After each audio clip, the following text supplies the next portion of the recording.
Hi అండి, అందరికీ నమస్తే. Welcome to lucky vibes YouTube channel. బయట వర్షం పడుతుందండి. చల్లని క్లైమేట్లో ఇలా వేడి వేడి పకోడీ పక్కన పల్లి చట్నీతో తింటే ఉంటుందండి ఫీలింగ్. సూపర్ అంటే సూపర్. మీరు ఎప్పుడు శనగపిండి శనగపప్పుతో పకోడీ ట్రై చేసి ఉంటారు కదా, ఇలా ఒకసారి పెసరపప్పుతో ట్రై చేయండి. దానికి మించి ఉంటుంది. అలానే గ్యాస్ ప్రాబ్లమ్స్ కూడా ఉంటాయి కదా శనగపిండి వల్ల.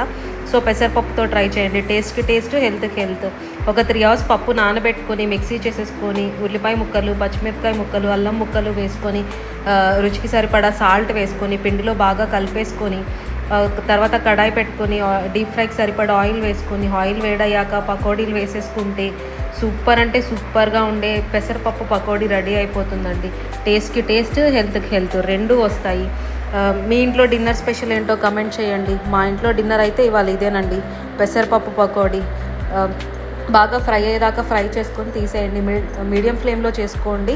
ఇలా కలర్ రాగానే తీసేసుకొని పక్కన పెట్టుకొని పల్లీ చట్నీతో తింటే చాలండి. సూపర్ అంటే సూపర్ టేస్ట్. లైక్ చేయండి, షేర్ చేయండి, సబ్స్క్రైబ్ చేయండి ప్లీజ్. Thanks for watching.